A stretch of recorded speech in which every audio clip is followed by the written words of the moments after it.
Hello, everybody, and welcome back to the Matt Skidmore Show. We're here with the one and only Marc Clock. I'm sure all of you remember Marc. We were together in New York City documenting the Andrew Yang campaign just a few weeks ago, and surprise, we're headed back to New York City. Isn't that right, Marc?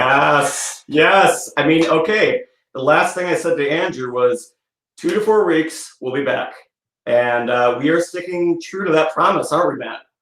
That's correct. So that's correct. No broken promises here. And honestly, New York City's kind of just so breathtaking. It's like, come on. it's true. It's really the best of both worlds, because for those that remember, because so many of you probably volunteered for the presidential campaign, there really is kind of a unique energy when you're with a bunch of people that, even though you've never met them before, you kind of all are working.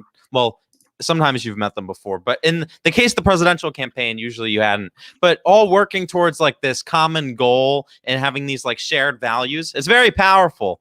And then you have that in New York City, but on top of it, as with Marc just said, it's New York City. It's like it's so much fun. Like, you would go there even if there weren't a mayoral campaign. So it's really going to be awesome to get to go again. We're both, I think, privileged to have the chance to go, and we want to talk about that, what we're going to be doing in New York City, how we're going to be trying to help the campaign. But we also tonight want to just give like a breakdown of the race and what's been going on, because we really are at a key moment, or like a key point in the race, in terms of we're now 7-8 weeks away. Candidates are just starting to go on TV and put up advertisements trying to unload their war chests. There was major news just the other day about one of the candidates in the race. So I guess just kind of like, what do you think right now, Marc, of Yang's position in the race? He's consistently polling number one in the polls. Do you think, like, what does he need to do in your eyes to keep that position up leading into the primary day, which is June 22nd? I think it's largely the same reason why all of us stuck around Andrew in the presidential. And that was because even though he's probably not going to win, at least in that context of the presidential, it's fun. And this time we're the front runner, and it's fun. It's still fun because, I mean, hey, you're walking around Park Slope with me, and that was fun. Just open streets, like walking around with Andrew and seeing people's reactions, like people gasping, like, oh my God, they just saw like a ghost, but like a good ghost, I guess. But like the energy that Andrew has around him, it's just this warm, inviting, fun energy. Well, he has an aura around him. Yeah, and but like honestly, a good aura. Honestly, like a parade of people too at this point. But anyways, it's like, yeah, there's just something about it that's, of course, even if you weren't, like, say, a Yang person or whatever, you'd still kind of want to cover him just to see what it's like to be around him, because it's genuinely inviting. And really all he needs to keep doing in this race, I'd say, is just keep having fun, take the high road. He's not the attack ad campaign. He's getting the attack ads, like receiving it, but like he's not dishing it out. And I think that's kind of becoming more and more clear over time, while the other candidates keep exhausting themselves with throwing whatever they can at him. Andrew just is like kind of there trying to do best and just like have fun with everything. So yeah. I think that's like really that fresh, fun leadership that people are like warming up to over time. Even those people that were like maybe against Yang at the start, I'm seeing more and more people like actually like, no, I can actually rank this guy pretty high on my ballot. Yeah. Well, you mentioned like the fact that like he just needs to keep focusing on having fun. Like but everybody else is just focused on him, like attacking him. And like that's kind of like someone today, one of the state like senators, I believe, who had endorsed Stringer until yesterday, which is something else that we can get into. She said today, I want to be focusing on the issues and stopping Andrew Yang from becoming mayor. We have 2 months. And I replied, I was like, Andrew's actually like the only one who's really focused on the issues. Everybody else is just focused on him. So I certainly think like he's doing a good job of like he's not really like anytime somebody asks him. When we were there in New York City, there was a few times we would overhear reporters asking him like, Andrew, what is your response to the latest thing that Maya or Scott or Adams said? And every time he's like, the other campaigns are going to run their campaigns the way they see fit, and I'm just here to help New York City. It's just like and it's because so I think in that regard I do think he's doing a good job. I think like the biggest obstacle is just going to be like as like these negative ads do ramp up, and it's not just from candidates, it's from outside super PACs. Unions also have money, and unfortunately Yang doesn't really have a single like major union endorsement.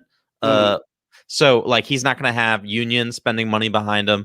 Like if they just really try to hurt his like negatives and go after him. But the fact of the matter is they've been doing that the entire campaign. Like the volume of negative articles, I think people knew like nobody, like the establishment and like the media were never going to be friendly to Yang. But I don't think like we foresaw it getting like to this level. I mean, just some of because I think what it is actually, it's the fact that Andrew's so clean and he's actually genuinely a good guy. So when they try to smear him and they try to go after him, it's just like the ridiculousness of it and like the absurdity of it just goes to another level because they're like every single time they're just grasping at straws. I hear you. It's just it's like, okay, the presidential was they're going to ignore Yang and still write bad things about him. But now you can't ignore Yang. So what do? You literally put as much spotlight on him, hoping that it will like burn him out of the race. We can throw so much negative press, everyone will hate him. And then people actually just like listen to clips of Andrew, kind of like watch him or maybe just read his policy from his website and not, certain Twitter bubbles.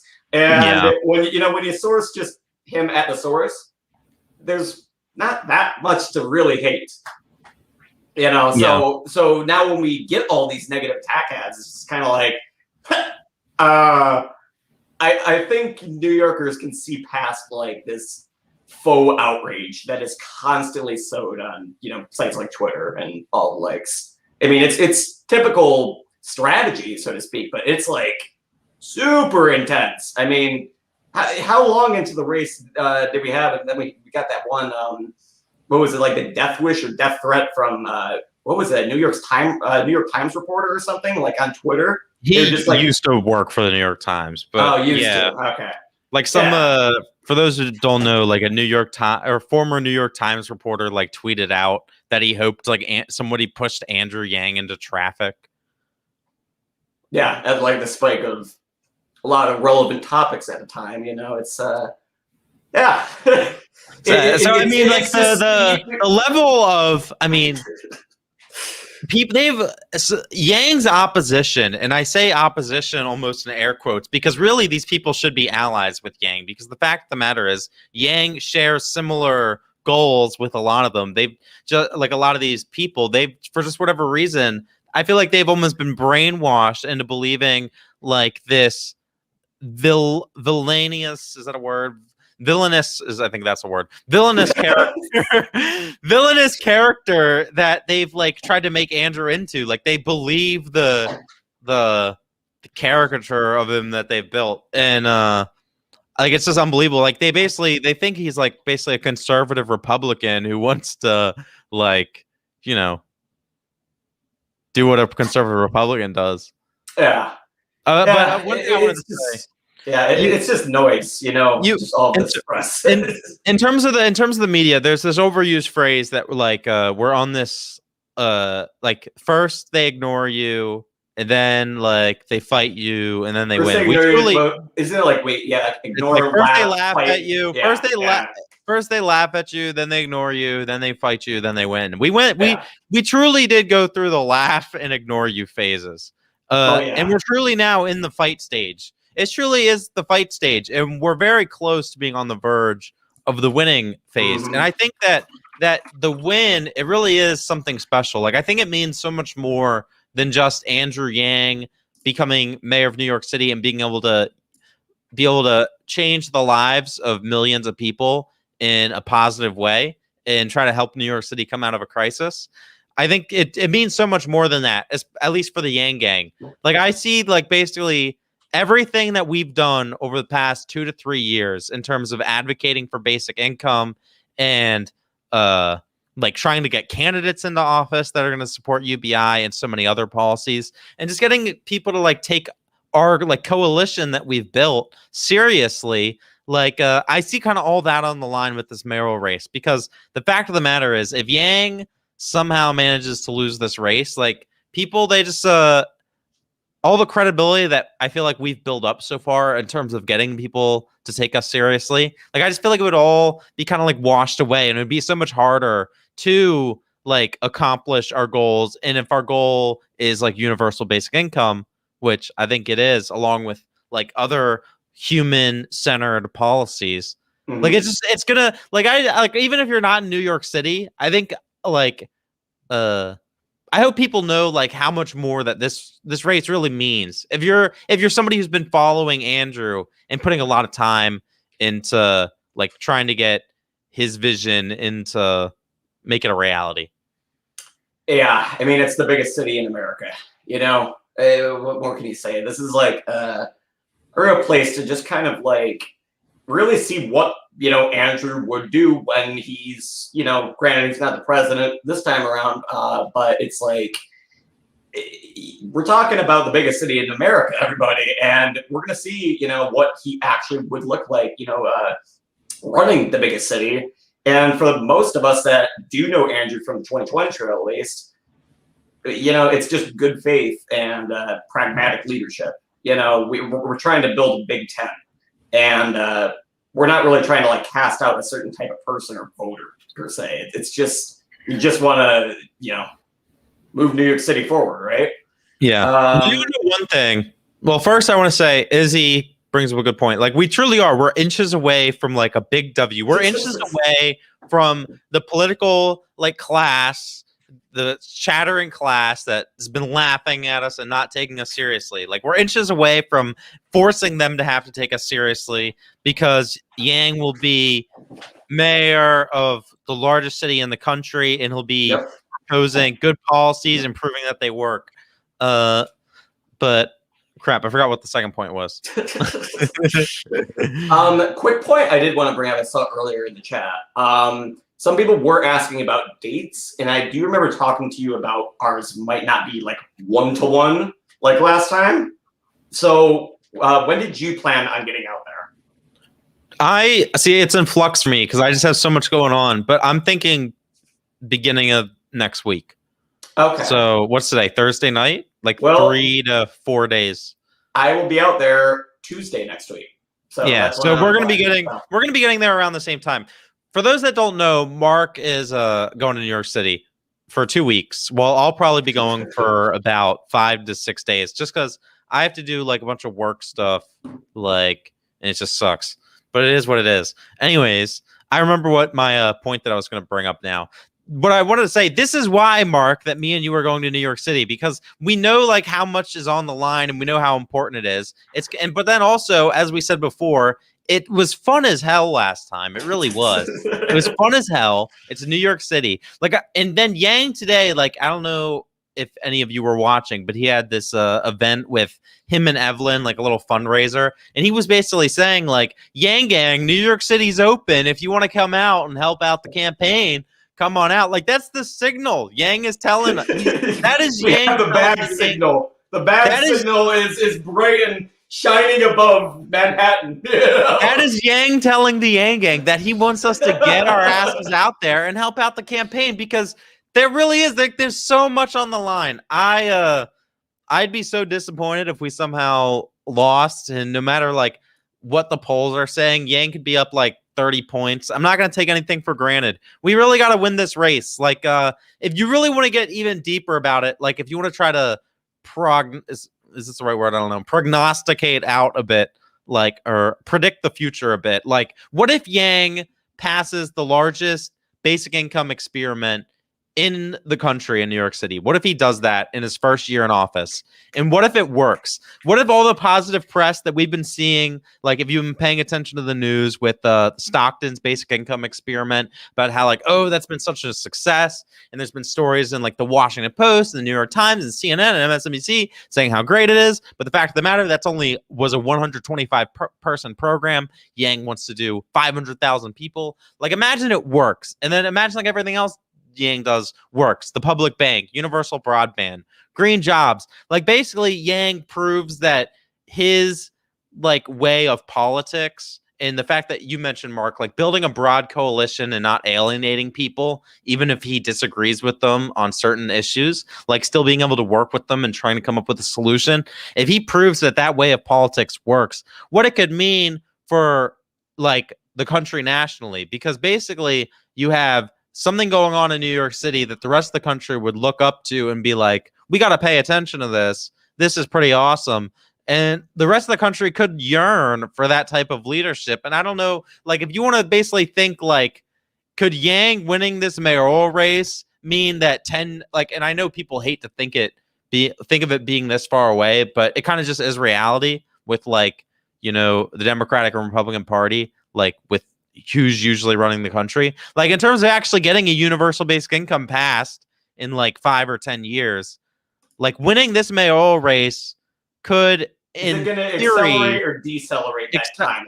Accelerate that timeline. Like winning this mayoral race could accelerate the timeline of getting universal basic income by years, which is literally like means like that's millions of people who are in poverty that could get out of poverty. Like we could accelerate that timeline by years. Like there's a lot of, as Bobby says, there's many different realities. Like we don't know what could happen. Yang could, though I don't think he is going to be, which is why I support him wholeheartedly. He could be a failure. I don't think that's going to happen. I have faith in Yang. And honestly, like one thing too, if you want to talk about like the other candidates, the other campaigns, Mark, they're so bad. Like they're just their strategy. All they do is talk about Yang. They don't talk about their own policies at all. They don't in any way try to differentiate themselves or separate themselves from Yang. Like basically all the voters know is that there's Yang and then there's a bunch of candidates who think Yang is like the worst thing ever. And they're like, huh, is the Asian guy who's really fun and like keeps saying that he wants New York City to like be awesome again, like the worst thing ever? Or like these randos who have no policies, it seems like, you know what I mean? Like, that's the way I would be coming at it as a voter. Like, the other campaigns are just incompetent, so I don't have much faith that they would run New York City well. How are they going to run New York City well? They can't even run a campaign well. Because they're trying too much in the, I'm going to play politics. I'm going to play traditional old politics where I can just smear someone's entire public image, and I can get away with it just because I can extrapolate and mean, oh, well, this isn't exactly saying this, but the whole point is you're just trying to coerce voters into thinking that Andrew is, the Antichrist. It's like, I just don't understand why they haven't changed their strategy. Like, guys, other campaigns, the advice is stop attacking, start building. I'm sure there are a ton of things that we have in common that like Yang and like certain other campaigns will agree on. I just don't want this to become another bloodbath, among just like how 2020 was, divide and conquer. We can't have that. And right now we have a front runner in the New York mayor's race that is not playing divide and conquer. Like, we're just trying to like, I don't know, do the right thing for people. I mean, and as you were saying earlier, Matt, like, the main thing that drives me to all this is, again, the aspect of direct cash relief, universal basic income, and destigmatizing that. The people are poor because they're lazy argument. We're flipping that narrative on its head at a national scale. And if we can demonstrate even a slice of what that like full UBI would look like in New York City, imagine, what the rest of the country is going to say. We've got Mayor's for Guaranteed Income right now, which Andrew might be a part of soon. But we need to just keep growing that. And that's the thing that keeps me coming back. It gets me ecstatic thinking about the fact that people will actually have means to survive in the current late stage capitalism that we're all living in, you know? This is definitely true for Michael. He says the other campaigns are doing the Bernie 2020 strat of listening to Twitter for their policy. And that's actually, see, the thing about the New York City mayoral race, like everything that it all happens, it's a local race, right? But all like the discourse and the arguing and the chattering between like the consultants and the reporters and the campaigns, it all happens on Twitter. So like you can literally go on Twitter and like argue with the other campaigns if you want to. I don't know if I recommend that, but sometimes when I see like BS, I chime in. And one time, like the like Scott Stringer's like campaign manager was like saying something, and I was like, well, unlike the Stringer campaign, Yang doesn't look to get his policies from what's trending on Twitter from day to day. Like I just love like I have that ability to like call them out to their face, like exactly what sorry, who was it that just Michael, who just commented, like they really do like get their, I mean, at least the Stringer campaign. I mean, you want to talk about? We can talk about Scott Stringer. So, for those who haven't been following the race, Scott Stringer, he's the New York City comptroller. He's like one of like the career politician types who came up through the system, like literally been in the game since he was like a teenager. Literally been in it since he was a teenager. Was an assembly member, then was borough president. Now he's the comptroller. Well, he's been running like this campaign, like saying like Andrew Yang's the worst thing ever. He's like a misogynist, blah, blah, blah, blah, blah. All this other stuff. He wants to cut the social safety net, all this other crap. Well, it turns out, and this is really, I mean, it's really, it's shocking, and it's really disgusting. Like, it comes out, I think, was it yesterday?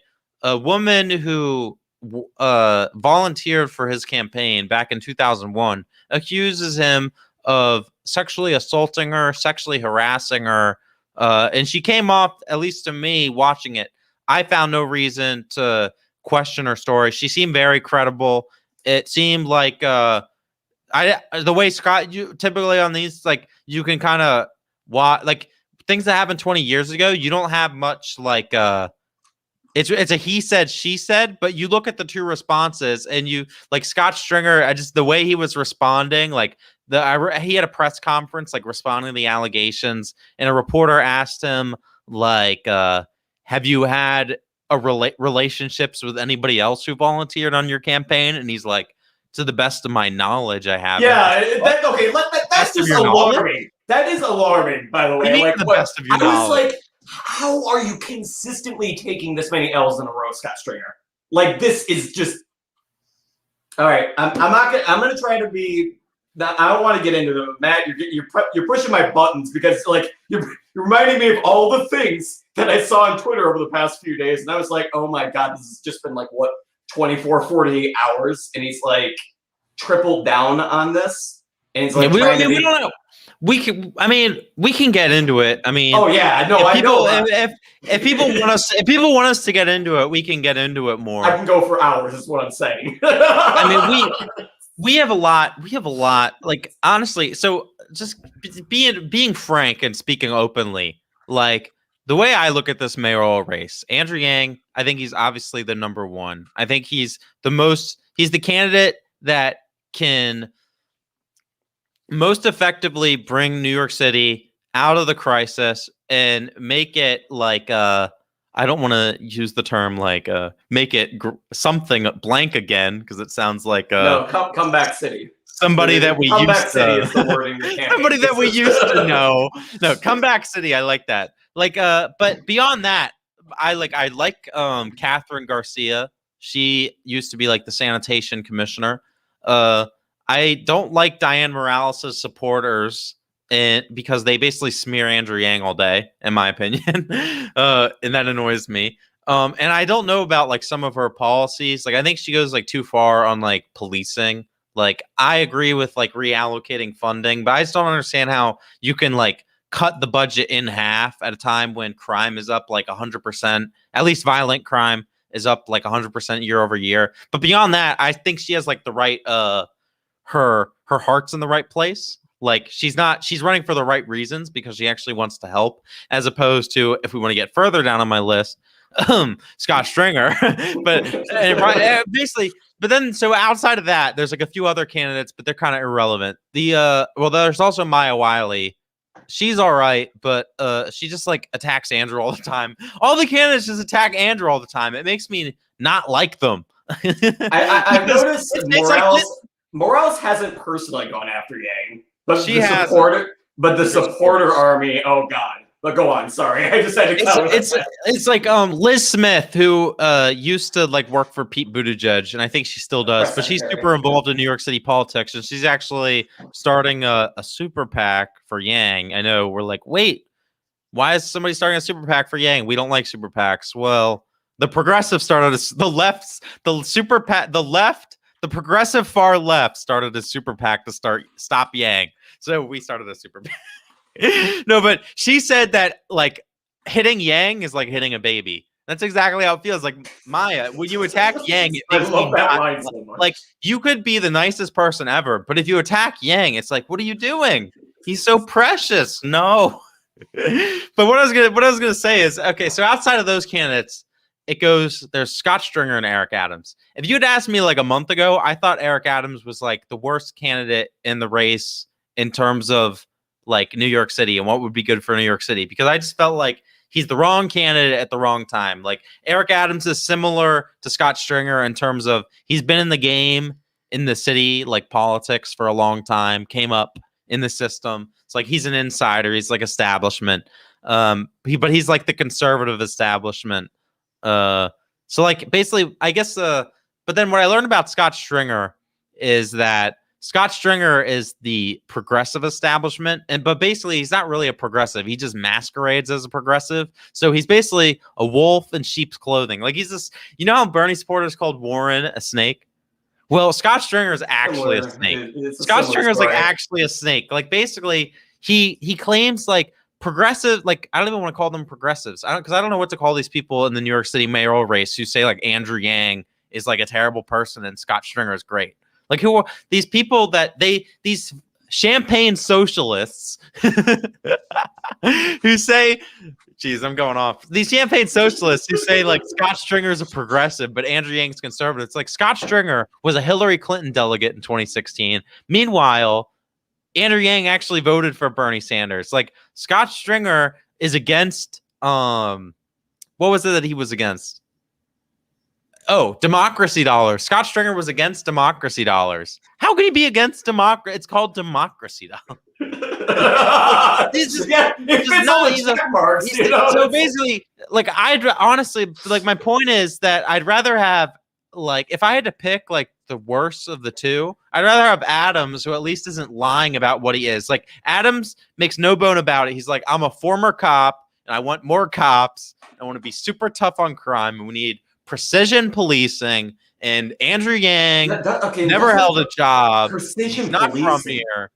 Precision policing sounds like it sounds like a militarized, upgraded version of Stop and Frisk. Yeah, it feels like those who don't know, Adams is like it's the 2030 version of Stop and Frisk, like where you have robot dogs like chasing you down and shit, or something. For those who don't know, Adams also supports Stop and Frisk. Yeah. And I mean, but my point is, like, I just now, like, everything I learned about Stringer, I can't believe like he hasn't dropped out. I'll be honest. Like, how can you not drop out? Lots of candidates. The thing about Scott Stringer is he was one of the leading voices, and I think rightfully saying that Andrew Cuomo should step down, right? But you have to so today there was a town hall. And he was to start off the town hall. They're like, before we begin, Scott Stringer, we just have to ask you about the allegations from this woman who volunteered for you. What do you have to say? And he's like, well, I just want to say you have to believe all women. Like that's literally, he said, quote, believe all women. It's like, so believe all women, just not this one. Yeah, not that one in particular. Like, just believe all women except when it's inconvenient for me. Like, you're a total hypocrite. You're a total hypocrite. You can't, like, that's just not how it works. You're a self-serving politician. You need to drop out of the mayoral race. You weren't going to win anyways. career politician. Nobody wants Matt, you're going in. Matt, I really just didn't like Scott Stringer. That doesn't mean though. I don't. Scott. I'm sure there's a lot of good reasons that Scott supporters supported him. You know, he had experience. I think it was the wrong experience. That's my opinion. Like, people are like, that's one thing in the New York City mayoral race. People, they say they want experience. And it's like, well, what's experience? Do I want somebody who's been in city government screwing over New York City for the past 20 years? Because New York City, it's a very great city, like marvelous city, and has seen a lot of like improvement in the past like 40 years or so, like in terms of like shootings and murders and that type of thing. However, there's been also a lot of BS. Like, at the end of the day, I don't think anyone's really too happy with the Giuliani administrations, the Bloomberg administrations, the de Blasio administrations. Like, why would we want someone who's been embedded in this bureaucracy for decades? Like, and I know that's the same argument that people used against, Donald Trump used against, like the Republican establishment or whatever. But the fact of the matter, like, when people try to compare Andrew Yang to Trump, Maya Wiley called him mini Trump. Yeah, I mean, if you were probably some of us watching the stream, probably wouldn't that happen. Like, comparing, like, Andrew's pitch is the complete opposite of Trump. Trump's pitch was everybody's trying to like screw you over, and like everyone's trying to come after you, and I'm the only one who can save you, like, and all this like BS, like racism stuff. Andrew's like, I want to bring people together. Like, we are all like, we can come out of this crisis together and be stronger than ever before. We just got to see each other all as humans and respect each other. Like, that's what Andrew's all about. Like, complete opposite of Trump, which is why it's so ridiculous when these candidates try to compare him to Trump. Well, one of the things that intrigues me about that whole thing is the fact that people will constantly use Andrew actually has no real experience. Like, how can we trust him to run the city? And to the people that say that, I'm just like, hold on. So for the people that do have experience, right, that have been embedded in politics and city politics and all that for so long, you keep getting consistently dog shit people that are running your city or whatever. Why do you keep going back to this argument of like, we gotta keep going back to the same tainted pool? You know what I mean? Like, it's just it just bedazzles me that like all of the comments. There have been some comments from the 2020 race that stuck around in 2021 race, and it's interesting seeing which campaigns really lean into that. But it's like, honestly, Andrew is just trying to kind of be who he is, as himself, trying to just present that to New York and be like, what do you think? And then, oh, hey, here's like 89 reasons why you should vote for me. But like, I think it's just pretty straightforward and genuine. So for, the detractors and the people that are pulling out their hair right now because Andrew hasn't really dropped in his front burner lead for so long, just find a new strategy. The current ones aren't working. It's so great that Scott's wasting his money on this video. We don't like you, Scott. Drop out of the race, Scott. The Men's Warehouse. Watching this, Scott. Drop out of the race, Scott. Perdumia says, the only mild thing in common is neither of them being part of the political establishment. Other than that, they are complete opposite. Exactly. Yeah. Really, the opposite of Donald Trump is an Asian man who likes math. Thank you for the super chat, Perdumia. And thank you also, I think it was Iowa earlier who became a member of the channel. I guess this would be a good time, Mark, to talk about like what exactly are our plans in New York City? Like, what are we going to be doing? Like, because we don't know too much. We tried that last time. Be clear, that will not be happening. That will not be happening.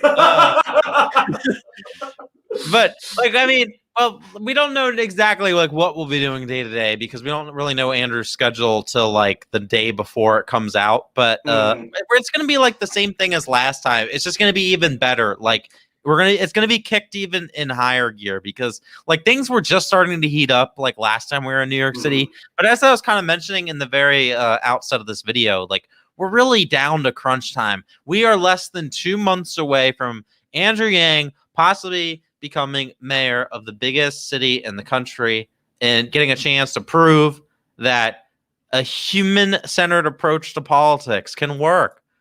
You like that? Human-centered approach to politics? He says human-centered economy. I'm going to call it a human-centered wow, you're approach broadening to it now. yeah, well, that might be maybe. I don't know. Multiple use. As Shane, there's a lot of there's some New Yorkers here in the chat that Hello, New are on the Yorkers ground. that are in the We got chat. Shane. Shane says knock on doors. Well, what I was saying earlier is like Andrew Andrew wants us all to come out to New York City.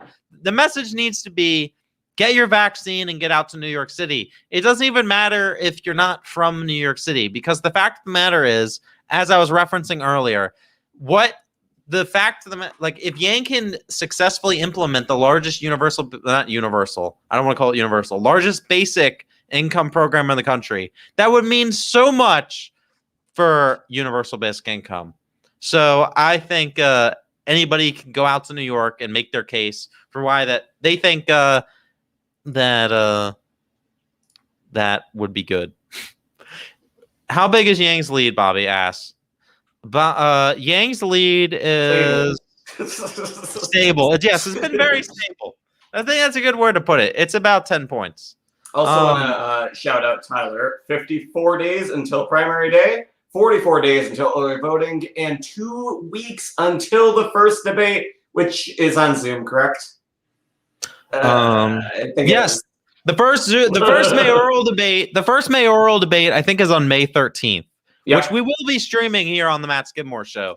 I know, like, this is kind of a personal thing, not really related to you so much, Mark, but here on the Matt Skidmore Show, we're known for being the source for Andrew Yang coverage, and we have not been uploading as much lately because, truthfully, it seems that people, and I get it because honestly, I find it too. Some people find the mayoral race kind of be boring, and I get it. It kind of is. Sometimes pretty boring. We were watching this town hall earlier, me and you, Mark. We weren't watching it together, but we were texting each other as we watched it. And we're like, Yang looks bored. I'm bored. Yang looks bored. No, it's just, the thing is, there needs to be like in person. One thing too. I said one thing too. One thing too. Is that Yang is the type of person I think people in general like feed off that in-person energy, like the crowds, the rallies, and we haven't had that in a while. Like I so much more like enjoy watching Yang speak to like a big crowd of people and listening to like the crowd reactions and like getting that energy than like some boring Zoom thing. But yeah, Zoom really takes the livelihood out of like the excitement of any candidate or race or anything like that. It's just, you know, it definitely does. Yeah, and also how do I take photos of that? Like take photos of Andrew's like MacBook or something. Like, come on. Well, here's the sucky thing: they're doing the first debate on Zoom, even though everybody's vaccinated. Like it's such. I don't even want to get into it. But anyways. Thank you, Michi, for the $10 super chat. She says I don't have Cashapp or anything, so super chat to support trip to New York. Go Matt and Mark. Sorry, YouTube takes small cut from this amount. Lol. Well, thank you very much, Michi. We really appreciate it. I really do hate to ask because, like, it's not usually my style. But, Mark, you are in Detroit. I am in Maryland. I'm probably going to be driving up to New York City or maybe take the train. But you will be flying. So you are going to have to pay for a plane ticket. No matter how I get there, I'm going to have to pay, like, tolls and stuff. You're going to be staying at least part of the time for free. I'm going to be trying to stay there for free, but we might also have to get an Airbnb. Having a little extra cash on hand is never a bad thing. And I understand you're like hesitation, but basically, I hate to ask, but if you do want to support Matt and Mark and help pay for some of our trip expenses, we're going no matter what. So if we don't get like donations, we'll survive, but take the L and pay it out of our own pocket. But it would be awesome if you do want to contribute a little. I posted my Venmo and Cash App in the description. Usually, like you could do a super chat, but YouTube takes like 30% of that.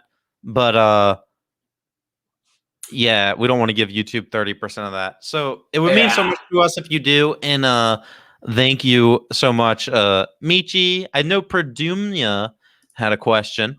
Yeah, I'll put up the mayoral election will be an inflection point where establishment media has less and less influence.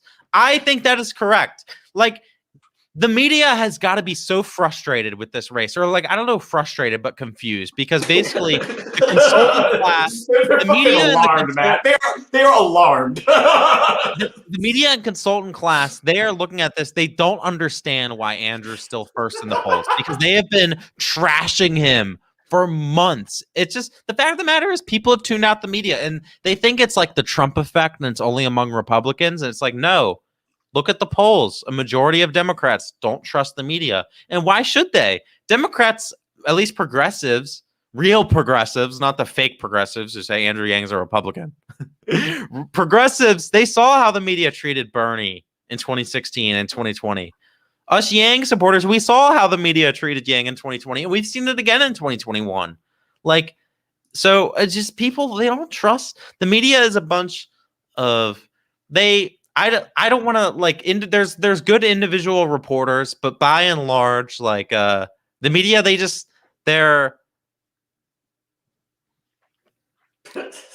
have their job is to, like, report the news. Like, they become like activists. They just try to insert their own, like, opinions into their work. Like, basically, one thing I was going to bring up, like, when I paused, was that one of Yang's policies, if you remember, Mark, is like, he actually wants to, like, make journalism kind of like a public. Yes. So effectively eroding the elitist culture that comes with, you have to have this, and this opinion and flavoring to your article to actually properly work for something like the New York Times or New York Post or this or that. Yang's like, hey, no. Give it to, like, the lowest level journalists. Fund them from the ground up, and that scares the absolute shit out of the establishment media. Yeah, I mean, he basically wants to make journalism like a public utility. I don't want to say the wrong word. Public. That's a pretty close. He wants to, like, publicly fund it. Like, so, like, they don't like that. Like, he's take away the profit incentives of, like, basically Yang wants to take the profit incentive out of journalism. Because truthfully, at the end of the day, that's what's wrong with journalism. Even the independent media, like me and Mark, like, we could be corrupt. But no, like, I want to say, like, the Young Turks, like, they're looked at as, like, an independent media source, but they're basically also, like, corrupt now by their own, like, BS. After, like, the Justice Dems and, like, all the factions splitting off between, like, what, 16, 17, and 18. Yeah. Money, unfortunately, money, like, sees through and creeps through everything and ruins everything. And I'm a capitalist, and like, I'm not a socialist, so I'm not shitting on like, capitalism when I say this, but money ruins everything. That's the difference between me and Mark. I say money ruins everything, and I call it and I say I love the unity, Matt. Mark says that's where we disagree. We agree, we just agree. Yeah, see, we just disagree. Oh man, but yeah, Carlos says the rose is a lie. I wear a rose on Twitter now. Can't call me a Yang bro if I'm a Rose bro. Just breaking heads over here. It's like, what the hell? Thank you so much, Dan. Really appreciate it. Thank you. We appreciate the hell out of that. Oh my god, yeah. No, I mean, like, I'm just excited. I mean, like, man, I've got so many photos and all that. I mean, you know, you've got so many videos. Like, that was just from one trip. That was just from, like, the 1 week long trip we did last time. I gotta give you some credit, Mark. Like, because your photos really are top of the line. Like, I wasn't joking when I tweeted out, like, why isn't Mark the official campaign photographer yet? And well, this is the truth. I think you were serious when you said that. Yes, of course. I was. So I think I turned to you and I was like, you know why the campaign won't hire you, Mark? You already work for them for free. I remember that. Yes. Okay. And to my anti-capitalist point, stop exploiting me. Yang for New York. I'm kidding. No, but seriously, just my voice is cracked. They should hire you, dude. I don't get it. I mean, I would love it. It's just the aspect of living in New York City and also paying rent back here in Detroit. If they can find a way to make that happen, cheers. I will definitely also work for City Hall in the future. Wink. Wink, wink, wink, wink. Yeah, but we're gonna have a good time in New York City. We're gonna follow all the campaign events. Hopefully, some like really unique stuff. Like I'd love to see a rally. He's having one Saturday. Well, he's not like having a rally. He's going to a rally. So there's a like reopen New York City schools rally, and Yang's one of the speakers Saturday morning. That's definitely his base with what is it? The teacher, that one teachers union that's like problematic or whatever. The UFT. Yeah. Yang has been critical of the UFT, which the political chattering class have been like, oh, how dare Yang criticize a union? And then like all the parents of New York City are like, thank you, Yang, for saying what's been on our minds the entire past like 3 months. Quick point is also umbrella aspect of unions good. Don't get me wrong, in principle, yes. Police unions exist though. That's like another thing. Like there's the level of hypocrisy in this mayoral race, Mark, has been something like never before seen. Like you'll see the same people who like a week before, like basically when the UFT, they endorsed Scott Stringer like a few weeks ago.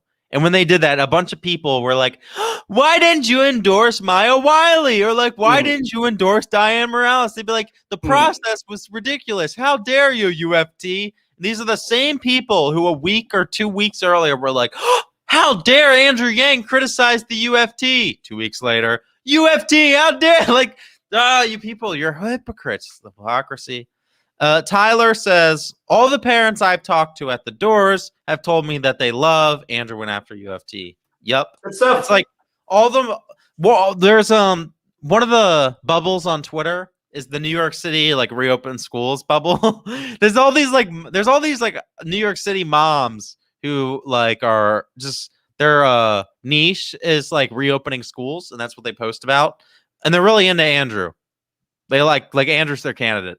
It's been interesting to see. Like it's interesting to see organic Andrew Yang support.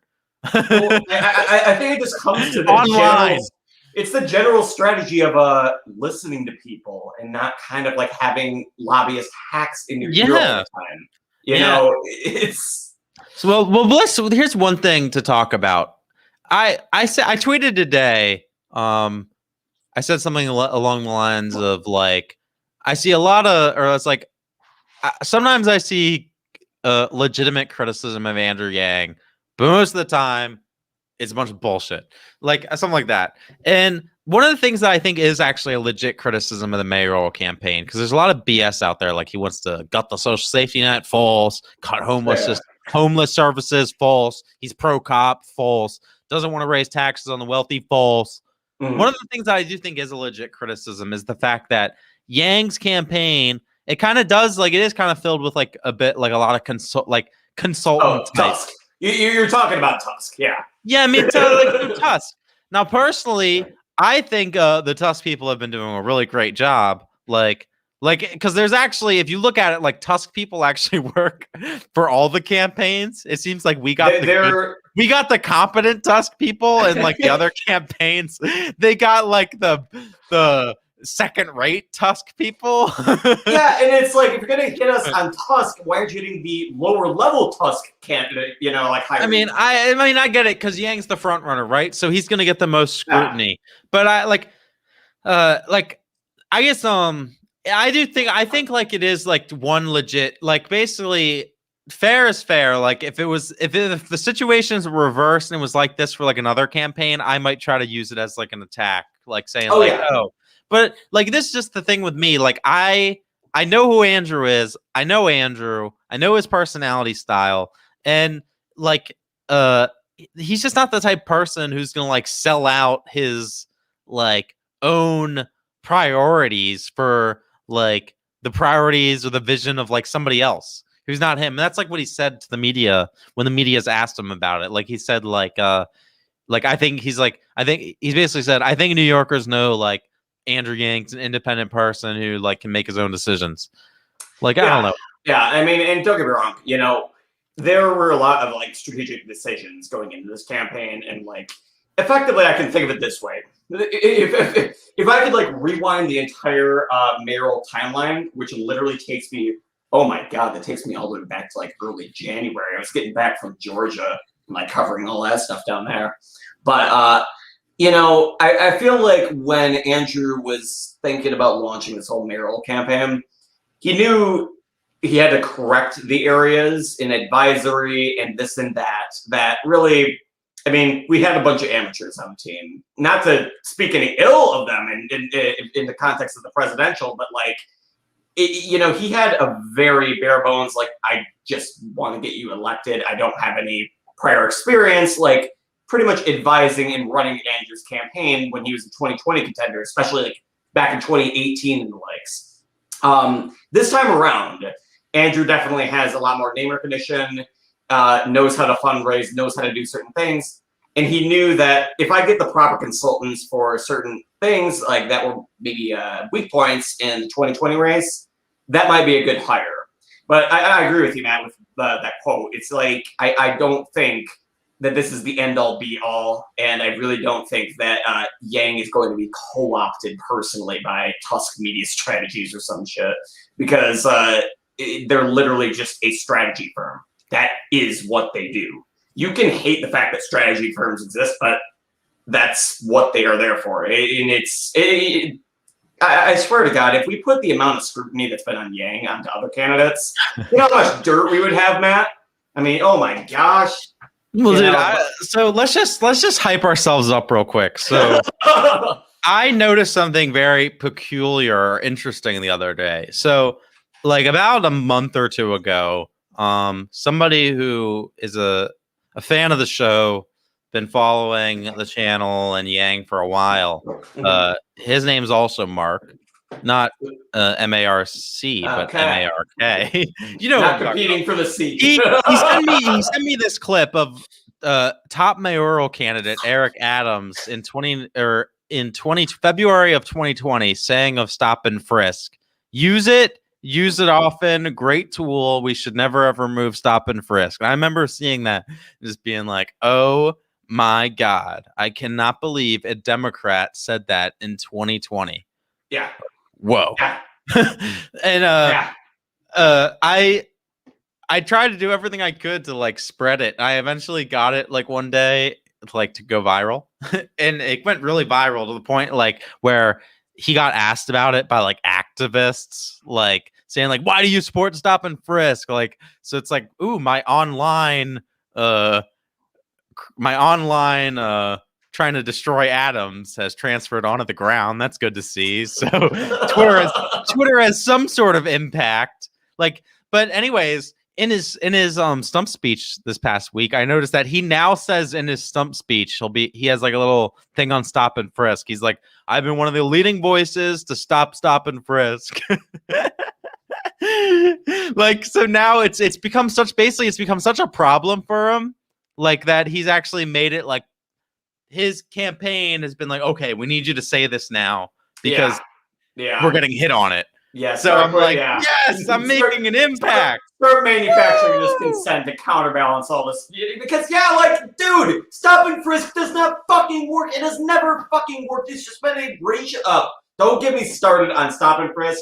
It's just the fact that once I saw that clip back, this isn't like 2015 or like 2012, in 2020. Yeah. That was the point. I was like, okay, guys, look, all I'm going to say now, Twitter strategy to real life strategy, hashtag block the cop, hashtag stop the cop.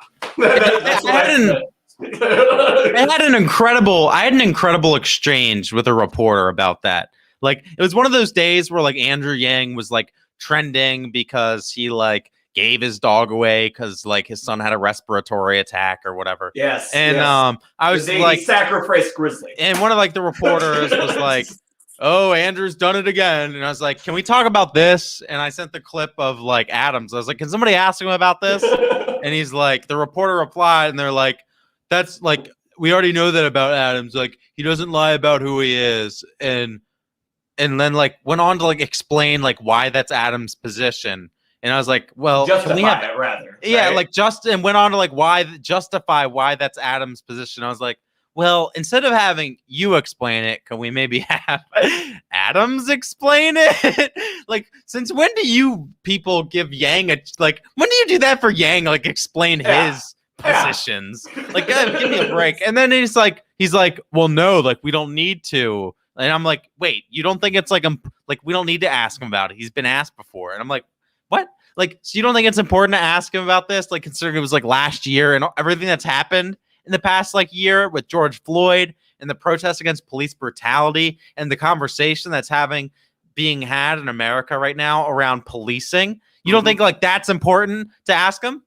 He's like, no. Yeah, like it's. I'm like, what? The most... I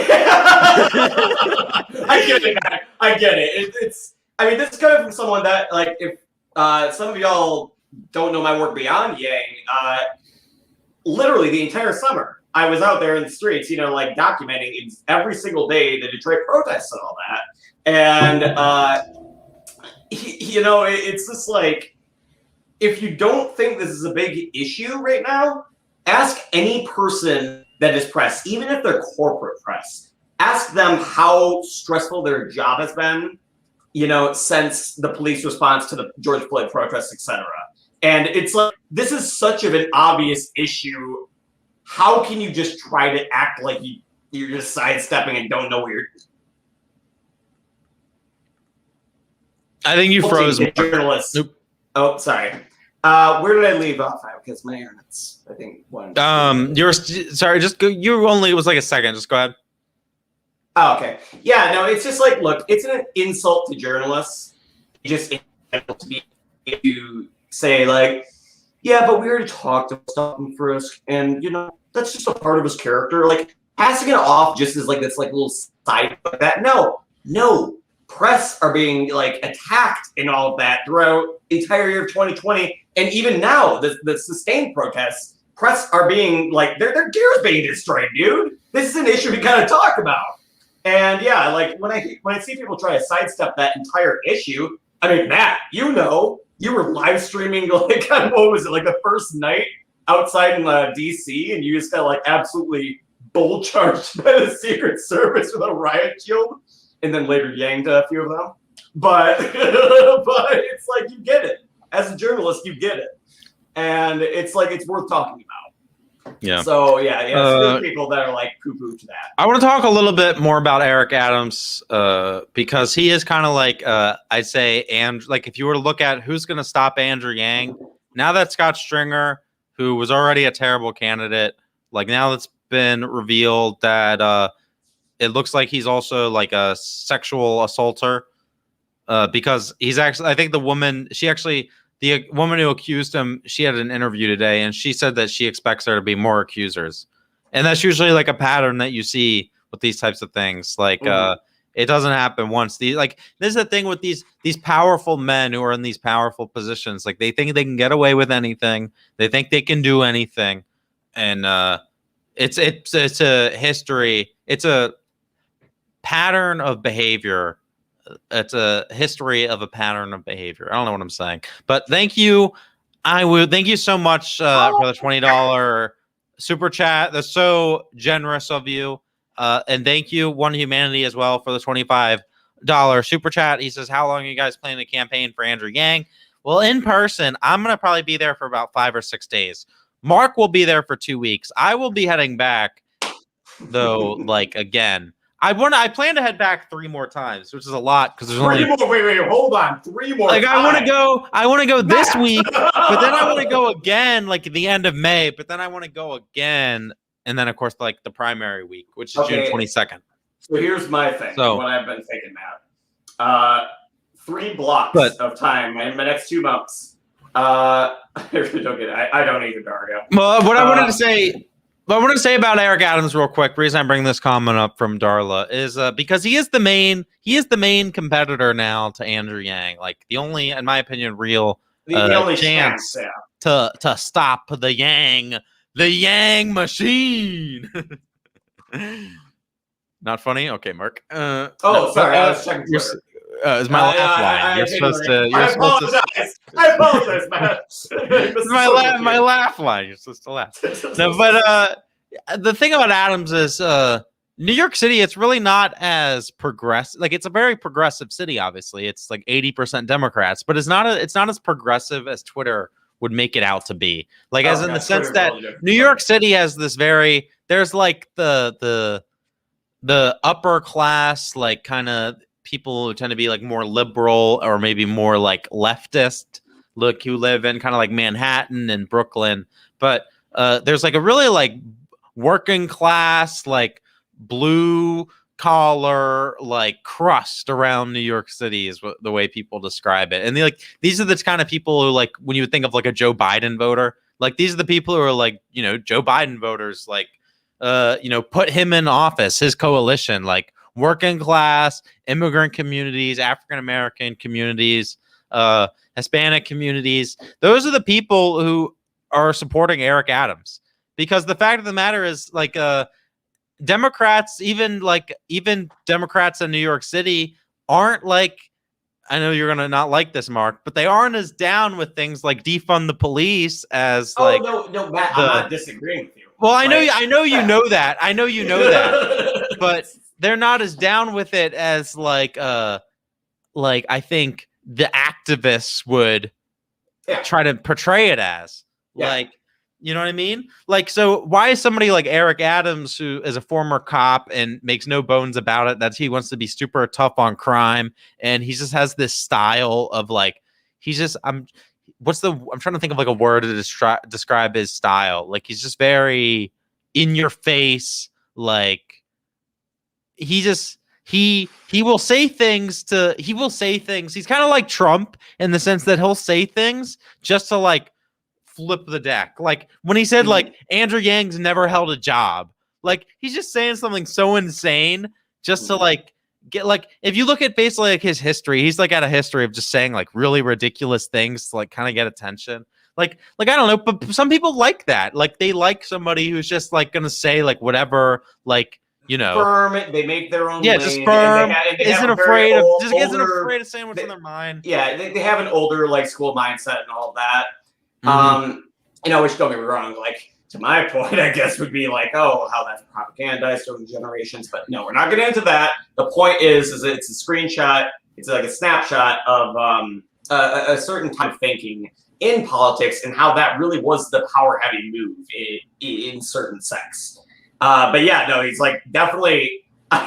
In some way, I have been impressed that this person can just be so firm and not just fall apart. But then again, that comes to your point of, New York City isn't necessarily, in the general voting sense, the most far left area in the country. It's definitely more blue than red, but I would not define it necessarily as far left. Not at all. Not at all. I mean, the fact of the matter is the voting populace. Biden won New York City, you know what I mean? Yeah. Like in the primary. Like Bernie didn't win. Like everybody knows Biden won New York State, but it's not like Bernie was like pulling 50-50 in the city. Yeah. Like Biden crushed. Yeah. So yeah, Tyler says like New York City politics are very decentralized. Brooklyn Dems are different from Queen Dems, Manhattan Dems. Yeah, like I mean, we've seen it all over the map. Like this is very new. It's very interesting. Like New York politics has really made me realize that, like, wow, not everybody is what the activists say they are. Because you see these people like who, according to their rhetoric, like on Twitter, and I mean like some of like these more moderate politicians like in New York City who I follow just to like get a perspective of, like on the race and what's going on. Like they use rhetoric where it's like people on the left would call this person a Republican, but it's like, no, this person's a Democrat, like saying like we need more cops. Like you don't expect that from like a Democrat. It seems like it's something like a Republican would say. Yeah. But it's just, the point is, but the thing what Yang, the great thing about Yang is he's truly building a coalition, like in a platform that should be able to appeal to not only those types of voters who want like a more moderate mayor, but also like whether they know it or not, he really is offering something to progressives with a public bank. Like that's a fantastic idea. That's very, very progressive. Yeah, the People's Bank taking control of the subway. There are so many like they're like sneaker policies that will really, if you do actually want to learn, we can appeal to pretty much from the most moderate and hell even centrist of Democratic voter in New York City, all the way to the pretty left, but like not abandon electoralism left, but like I'm still like, you know, hey, like I'm gonna look at the most pragmatic person, and Andrew can at least fit that mold. With people like Adams and all that, I just Melinda says, but go ahead, finish your thought. I was just gonna say, you know, Adams represents an old school voting sect that definitely is still there in the city. It's just, I think it's more outdated. It's out. Yes, it's outdated. It's dwindling. Is my latest point. It's outdated. I think. I mean, honestly, the way I look at it, I just don't like. Policy aside, I don't like Adams' divisive style of campaigning. I think New York City does need a uniter and somebody who's going to bring people together, not somebody who's going to. Because like Adams was telling people like in the middle of COVID, like right when COVID was starting, he was like going on rants about like telling people like go back to Ohio, go back to Iowa. Oh yeah. It's like, dude, like come on. like I don't know. So Melinda, I was gonna ask Melinda, she says, I just want somebody that isn't going to tax people just to tax. Melinda, are you in New York City? Because interestingly, Yang was asked about this tonight. I have seen so many people claim on Twitter that Yang doesn't want to tax the rich, and it was so odd today when he was asked point blank at a town hall, Yang, do you think the rich should face higher taxes? And I'm sure everybody was like waiting for him to say, of course not. The rich support my campaign. I am a tool of the rich.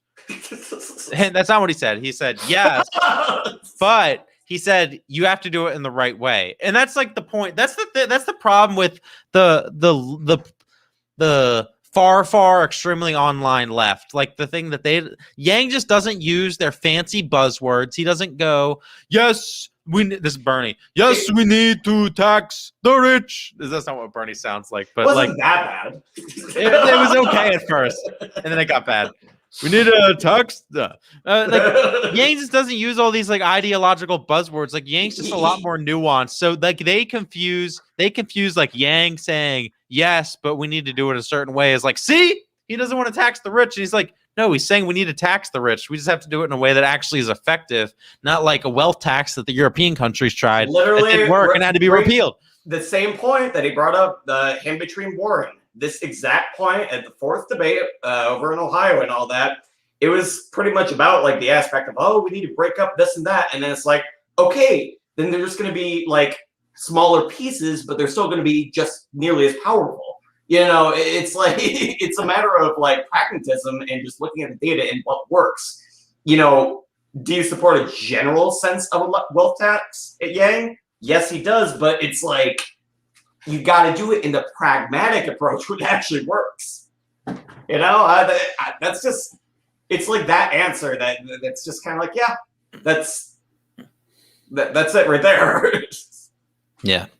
You're 100% spot on. Melinda says, these are my top choices. I'm not against paying taxes, but it seems like the city doesn't have a handle of their finances and uses tax whenever there is a deficit. Yeah, I think Yang is definitely like Yang is the right person. He's the right person to put into leadership to like find, and I know like this is a word again that the extremely very far online left doesn't like, but to find inefficiencies and bureaucracies and identify where you can save money and make things more efficient, which also saves money. Like Yang's your guy to do that because he's just like he's an entrepreneur.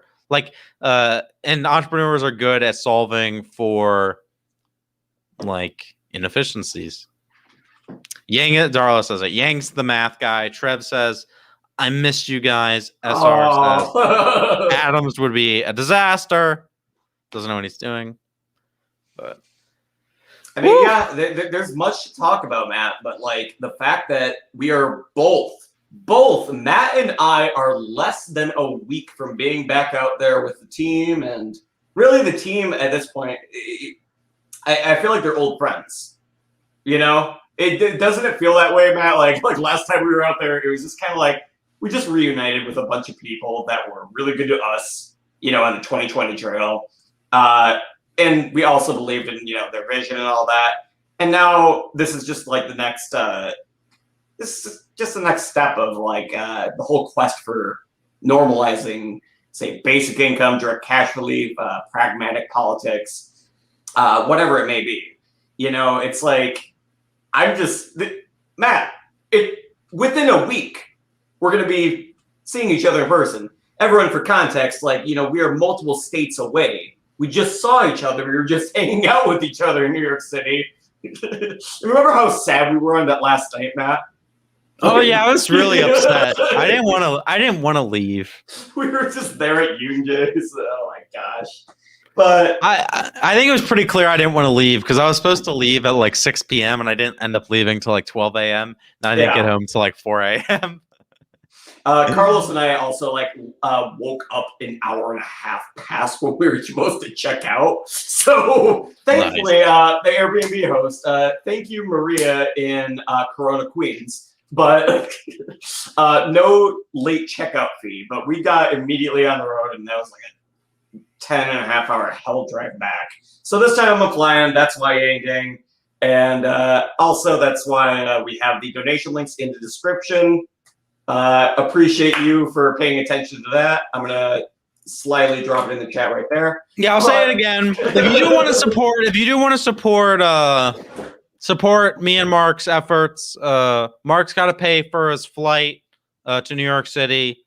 I got to pay for travel to New York City. We should be able to stay for free, like some of the time, but possibly not others. Like last time, Marc had to get an Airbnb. So we really appreciate it. If you do want to drop us some support, you could do a super chat, but YouTube takes some out of that. So, yeah, I'm really excited to get back out there, Marc. It's coming up soon. It's much better than seeing the race through Twitter and arguing all day like I did today. Yeah. I mean, God, today was just... If you want to see what it's like fighting Andrew Yang's haters, just look at my tweets. Look at tweets and replies. Matt's been active all day. Unfortunately, I woke up at like 7 a.m. So I've just been watching all the noise for the past 15 hours. Feeling so.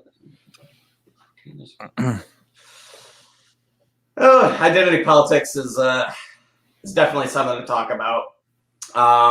But you know, I mean, at the end of the day, that's kind of why I go with.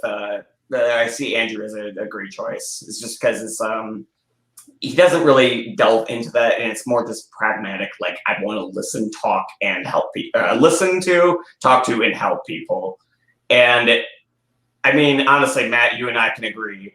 If there's an opportunity in America where you and I can help boost the potentially historical campaign of Andrew reigning in control of New York City and actually just applying his whole vision to that city, this is not only something to be excited about, but you know, it could really build into further momentum. You know, I'm just the beginning. We're just getting started. It's like what? But what do I have? Is there anything I can wave? Do I have any Yang stuff around? Yeah, where's your propaganda? No, it's all packed up. It's all packed up, waiting to be. Yeah, I need to get some new merch. Got like new Yang hat, new Yang lapel pins and shit. I feel outdated with my math lapel pin. Yep, there it is. There it is. I'm a Yang. I dress like a Yang to show how much of a stan I am. man, but all in all, it's coming up quick. You know, and I mean, hey, I am fully vaccinated. I I have been fully vaccinated for a while. Awesome. Oh, here I got some Yang stuff. Oh, there we go. It's kind of it's a sad topic, but I have the. Oh no, I remember that. Yeah. Yeah. We collabed on Yang propaganda when we were out in New York last on that. Yeah. The subway shot. I gotta send that to somebody actually. Somebody says, "Did you get that blazer at the same Men's Warehouse?" I did not, but thank you for asking. That's a very good question, Tyler. Oh my god, that whole thing. But all right, Mark, I think is a good place to call it a wrap. I'm gonna see you in a few days. Hopefully, I'll see some of you here that are watching in New York City. Oh, by the way, I want to meet like New York City gang people, whether you're new, whether you're from the 2020 race, you know, whatever it is. Like, I want to help. I want to take as many photos as possible. Matt probably wants to stream and record videos most as possible. So, like, just hit us up. Let us know if there's a cool volunteer event going on that's going to have a lot of people. And, I mean, hey, both of us, Matt, right? We'd love to be out there. Help cover. That's right. Absolutely. That's the whole thing. But thank you, everybody. All right. Get hyped. We'll see you in New York City. Get hyped because we are potentially 1 week. we are potentially 54 days away from Andrew Yang being elected mayor of New York City. Can you, if I had told you, I know people would be disappointed, but I wanted him to be president. If I had told you 2 years ago that we would be at this moment, like on the cusp of reaching this, you would have been like, oh my God. And now people are like, oh, mayor. Oh, no, get excited. This is happening. City in America. This is happening. And politics isn't while it feels like it a lot, politics isn't like a dead end road. It's not a zero-sum game. It's not a zero-sum game. It feels like a lot of times, but the fact of the matter is change, whether you like it or not, it just takes a long ass time. And you got to be persistent about it. You got to push for it. You can't just give up because you lose one election. Like the Yang Gang can't just disappear because Yang didn't become president when we wanted him to in 2020. Like we can't just give up because we didn't get the policies that we wanted to in 2020. We have to do everything that we can to accelerate the timeline on these things, make these changes happen as soon as possible. And I can't think of a better way to do it than getting Andrew Yang elected mayor right now. Let's effing do it, Mark. All the other candidates, you just got to get out of the way, especially Scott Stringer. I'm not happy that you're advertising on my videos, considering your past. That's right. All right, that's all I got to say. Thank you, everybody, for watching. I'm going to see you soon, buddy. Oh, it's been so long. It's been 2 to 3 weeks. That's right, Mark. Anyways, guys, again, if you can share the news, Matt put in the description his Cashapp and Venmo. We're just kind of splitting that even Steven. But the point is that even a few bucks here and there can help. That helps us get an extra meal, an extra drink, or whatever the hell is going on out there. But mostly it's travel expenses and the likes. Because life costs money. And yeah. We have Thanks, Elizabeth. I'm glad somebody enjoys us. Thanks, One Humanity, for tuning in. Thanks, Melinda, for tuning in. And thank you for supporting Yang, being open to considering him on your ballot. We appreciate that. Thank you, Michi. And thank you, Patrick. Thank you, Darla. Thank you, Nightbot. We will see you all next time in New York City. Bye-bye.